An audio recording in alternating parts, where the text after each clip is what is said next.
This is my friend Bruce. Bruce gave it all.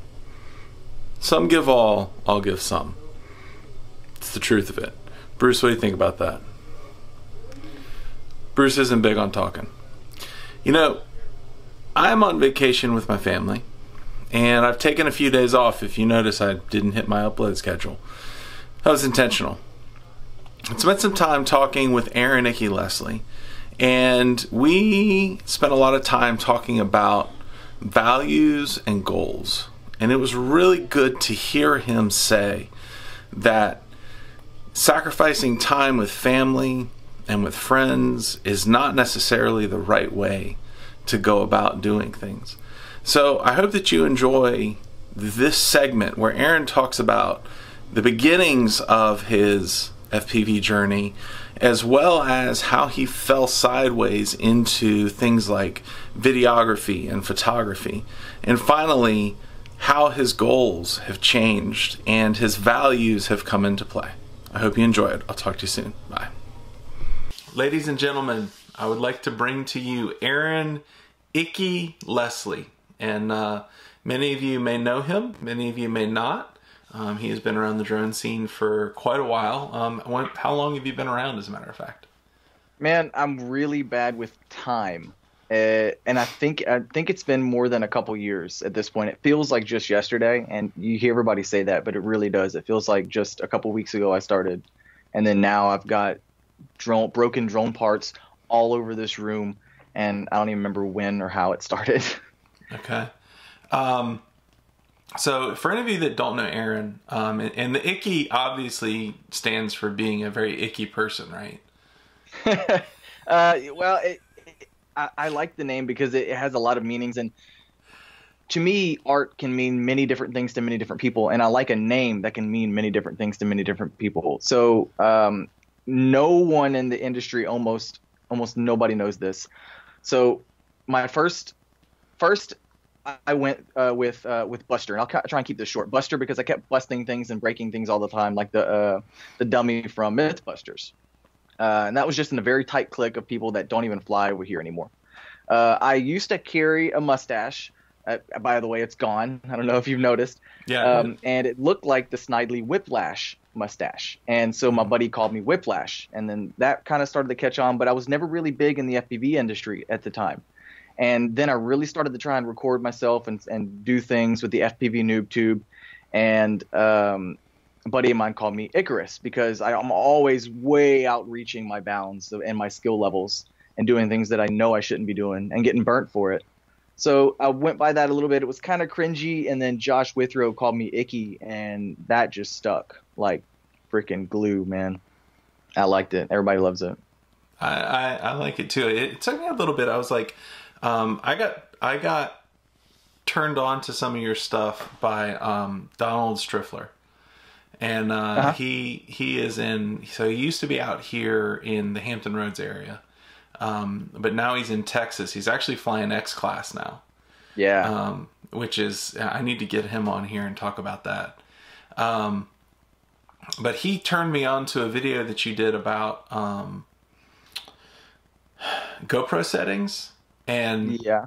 it was like, this is like, I've literally been looking around for this stuff, and you nailed it. Like, you had it perfectly, which was great. But you know, I'm gonna brag on you a little bit.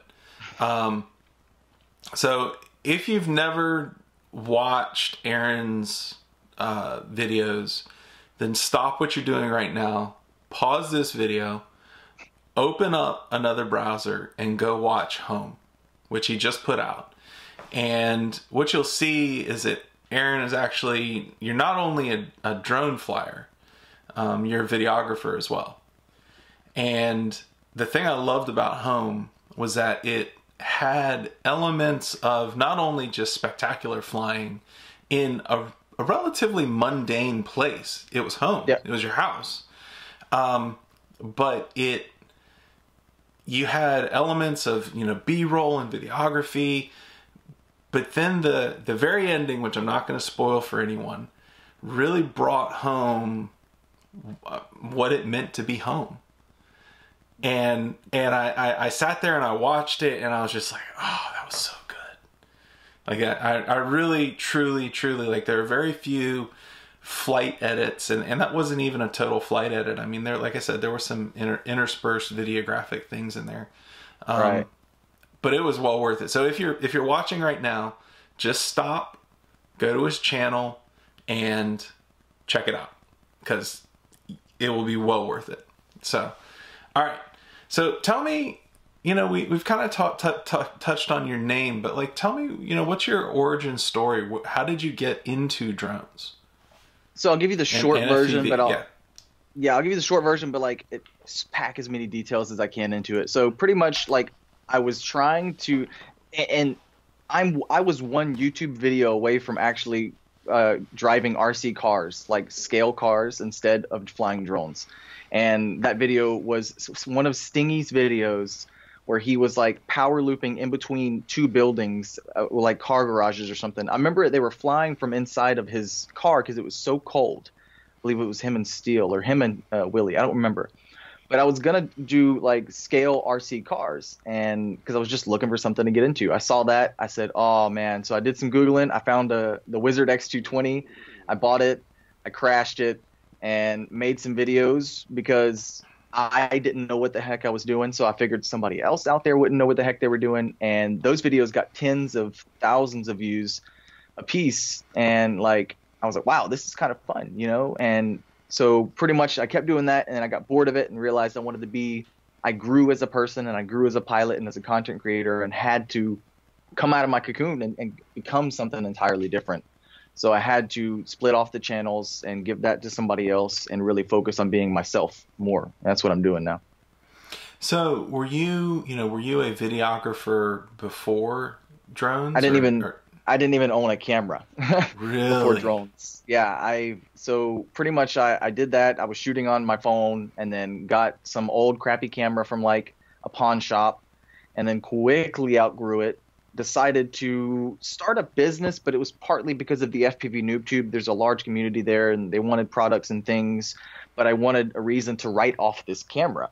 So I wrote it off for a few $1,000, and I just did my taxes a couple months ago. Got that back, and sky's the limit after that.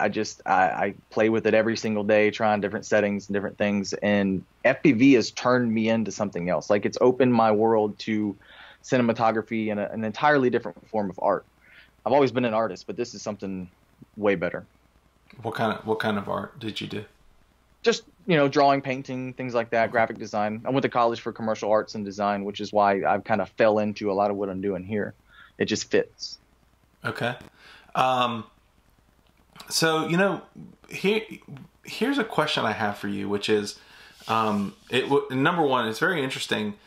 I fell into videography the same way. Like, I started with drones, and I got infatuated with filming the footage.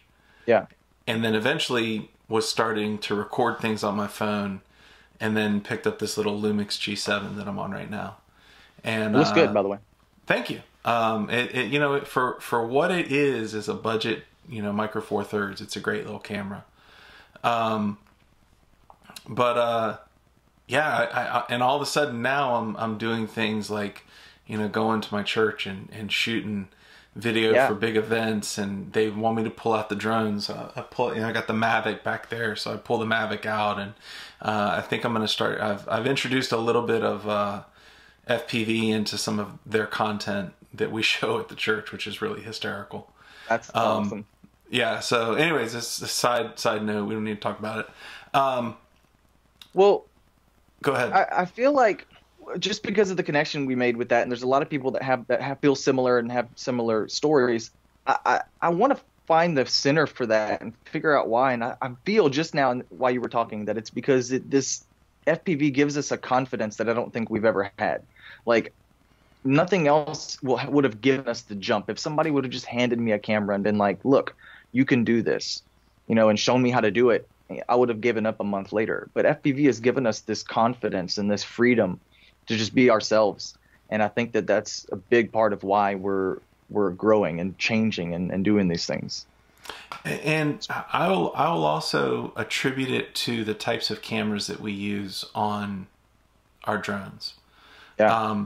because you slap I don't have it near me.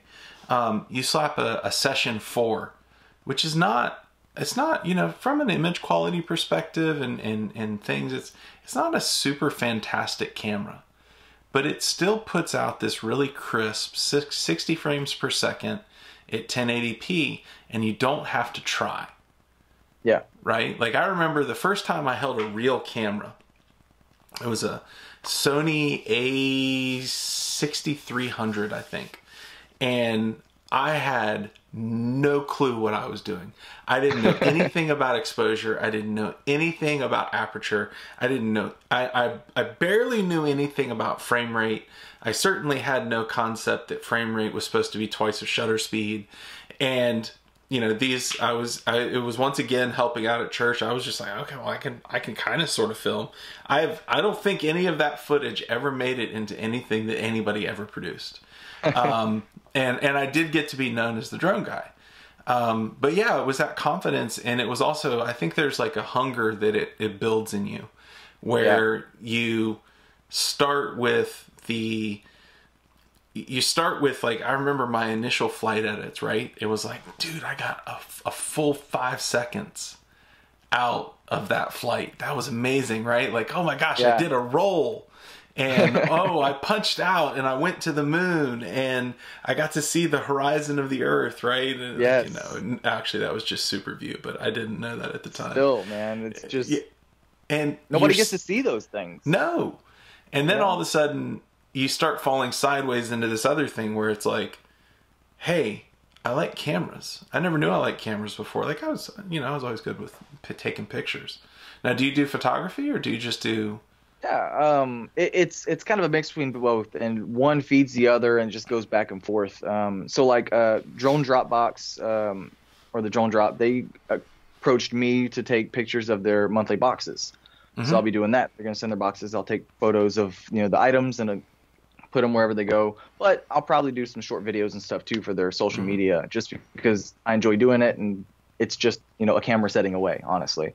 If a picture is 1,000 words, the video is just 1,000,000.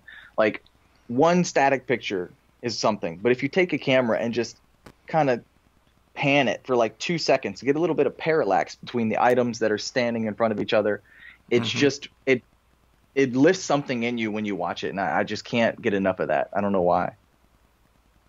So that actually brings me to a really good question, which is, you hear a lot about, what do you fly for, right? And you hear people say, oh, well, you got to fly for you. And I know for myself, a lot of times I fly for the footage. And like just the other day, it was one of the first days in the first day I've been able to fly for like 2 months. That's the worst. But I went out and I just flew. And, but when you fly, are you like in the back of your mind considering, are you flying? Are you flying just for you? Are you flying for footage? Are you thinking in the back of your mind how this fits into a story or an edit? Like, take me through what it's like when you're flying. So Home, the video we were talking about, is a good example of everything coming together. And it was still, and you're going to hate me for this, it was still just like a really quick, impromptu, like shoddy, like pieced together piece of video. It was something that I did because, my little girl wanted to watch me fly, so I flew, and then the sunset looked amazing on the Japanese maple, so I got a couple shots. But I've always had this idea in the back of my mind of flawlessly incorporating videography with what we do as pilots, as fly and everything, because they're both the same thing. It's just a different camera. So I say that I grew as a pilot, and I grew to be better when I learned to let go of the pressure of always trying to fly for the footage or fly for someone else or try and get this one shot. Just recently, I released Overexposed, the video I put before this. And it was just a crappy overexposed video, and I flew around. I didn't care. I knew the camera was overexposed. I did it anyway, just to have fun and just to flow around and at this new park. The first couple packs, were rough because I was trying to get these shots and trying to fly like all the pros. And then when I really learned to let go, it's like, look, like I'm there's no sense in being frustrated, no sense in having any motives. If I'm going to keep doing this, then I need to find the core of why I do it. And I just sat there on the bench, I put another battery on, and I just let it rip. And that's when I've done the best flying ever. And same thing with, my backyard. I had no motives, no nothing, just did it. Takes a lot of time, a lot of stick time and practice, but that's when I think you really start to get to the heart of things. It's a journey. Nobody's just going to start FPV and say, I'm never going to be good. I'm never going to try to be, Wild Willie or Mr. Steele. And then, a year later be there, because it does take work. But I think putting in the work and actually putting in the practice is rewarding in and of itself. Mm-hmm. To be able to go out and be carefree and just flow around just for yourself. It's funny because I actually put my soldering iron away, put my drones up. This was beginning of last year. And for probably 6 months, I didn't fly. Yeah.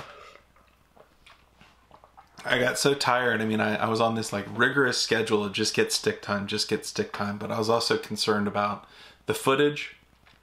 I was concerned about, can I get a flight edit out of this? And there were also some elements of me trying to do some vlogs and trying to find my voice on YouTube. And which turned out not to be vlogs, apparently. But I finally got so burnt out chasing the footage that I just said I can't do it anymore. It's just like every time I'd look at my drone and just be like, yeah, be like, you just get that feeling. Just like the sick feeling of I should love this thing, but I really don't want to take it out right now. And so I put and then everything. You hate yourself for feeling that way, and it just perpetuates itself. Yeah, and it just you just start getting worse and worse. And so I put everything away, and right around September-ish of last year, I charged up a few packs, and as a matter of fact, I may have left packs charged. And I pulled my drone out, I charged my GoPro, and I put it in there, but this time I didn't go fly for the footage. I just wanted to see if I could still fly. Yeah. And what was funny was I went over to a little local park, and I remember thinking before, the 9 months before that, that some of the things in that park I would never be able to accomplish, like hitting gaps in trees and flying underneath picnic tables and, doing all these little things. Keep in mind, I hadn't touched the sticks for at least 6 months. Yeah. And I went back without caring. And it's like you said, it's that letting go. And as soon as I let go, all of a sudden I was like, I wonder if I can do this. Oh, I did it. Holy crap. Like, I actually got better by taking 6 months off. Yeah, I don't doubt it. I did too. I took a good bit of time off.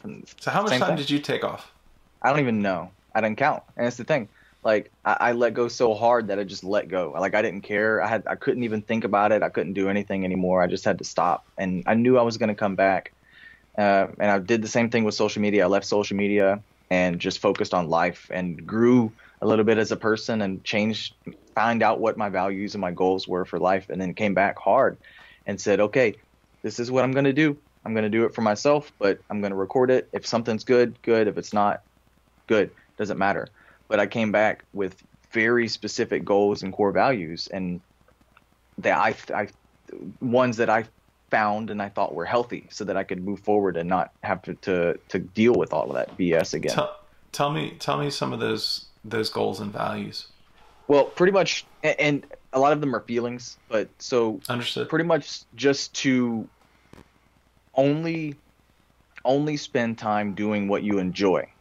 Mm-hmm. And because here's the thing, if you're going to be a successful businessman, if you're going to be, grow a business or become an amazing athlete or do all these things, you have to make immense sacrifice. And that's the thing that people don't see. Even in FPV, a lot of the pilots and things, and to get to where they've gotten, they have made immense sacrifices. I've sacrificed time with friends and family and other things that I can't get back. So I decided that if I make it to a certain point, that's fine. But I was decided to be content with myself and happy with myself if I never go anywhere or get anything. It's okay, because I've decided not to sacrifice my happiness, my time, my family, my friends for selfish gain. Because at the end of the day, it's like, if you want to be an Olympic athlete, you're never going to see your family or your friends for a very long time. You spend, thousands of hours doing that. And I think it's selfish. Is it noble? Sure. But at the end of the day, you're doing it for you. People have different reasons to do different things. You do it for your children or your family, depending on what art or style or business or sport they're doing. But for me, it didn't justify the time and the energy I was putting into it, and the negative energy that I was growing from it. So it's just, no matter what I did, if I woke up and I grabbed the camera or decided to fly or anything, if it wasn't bringing me joy in that moment, I would just set it down and walk away. And I've been a lot more successful recently, just the past few months that I've grabbed the camera and started doing what I'm doing, posted online. I've got 3 more FPV clients. I've got more jobs than I can even handle right now. I'm just trying to organize everything and get everything done in a timely manner. Bruce, I think that was a good one. I really enjoyed it. I enjoyed it a lot. What'd you think? Bruce doesn't say very much, like I said. Anyways, thank you for your time.